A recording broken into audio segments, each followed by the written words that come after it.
I will fly 99 times to Delhi, sir. Every time I visit the capital clearance and being secured for different projects and issues. If needed be, I will protest in Delhi to obtain funds, sir. Sir, I hope that the CM Saab would not have to score a century to Delhi to visit to obtain clearances, resolve issues and obtain higher quantum of central funds, sir. Sir, I had expected that our CM Saab would be able to get all the issues with the central government resolved with a handful of meeting with the Prime Minister and other union ministers, sir. Sir, I had hoped that a better sense would prevail on the powers that be at the Delhi to accord expeditious clearances and resolve all the pending issues without any delay to ensure justice to Telangana state, sir. However, Mr. Revan Reddy Saab is always trying his level best, sir, and I would say that I also remember that Revan Reddy Saab had said Bade Bhai is not coming to the rescue of Chote Bhai.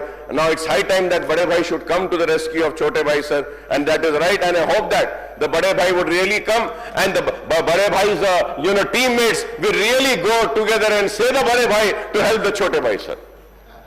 So in the budget session in July last year, sir, the Assembly had discussed and passed a resolution on the issue of discrimination shown to Telangana in the central budget, sir. After a year also the situation remained the same and the central government continues to display discriminatory attitude towards Telangana in respect of clearance of pending projects and proposals and release of central funds and granting aid, sir. Sir, I had expected the governor's address to contain the reference of injustice and discrimination attitude of the central government towards Telangana state, but unfortunately, sir, no such reference has been found in the governor's address. And also, sir, I thought this omission is not deliberate and that it will be rectified in the state budget. I was expecting, sir, it would be rectified in the state budget, but the Deputy Chief Minister has found it expedient to maintain a silence in the central government's tight-fisted policy towards Telangana in his elaborate budget speech, sir. Ek lafz nahi bole, sir. Not a single word in the budget speech, sir. Isn't it sad for the state, sir? So the government has to come clear and say that where all the injustice is being done to the state, where all the state is losing its funds, sir, its money. Are we not paying GST, sir? Are we not paying the higher taxes, sir? Then why are we not mentioning it in the budget speech, sir?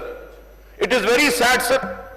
Sir, when we go and when we see the 16th Finance Commission, sir, the Finance Minister recalled that Telangana government has submitted a comprehensive report to the 16th Finance Commission urging a fair share to central government devolution to the state by increasing the share of state from the current 41% to 50%.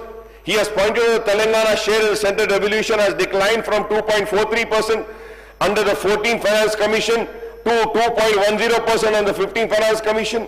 Sir, I may point out that when 16th Finance Commission held a consultation with all parties on 9 September 2024 Hyderabad, our party MIM has made detailed presentations, sir, on the raw deal meted out of Telangana state, sir.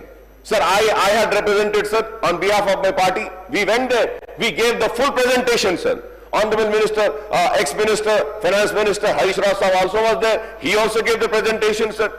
Sir, we have consistently protesting that the success of central budget since 2014-15 has been unfair to the Telangana state, sir.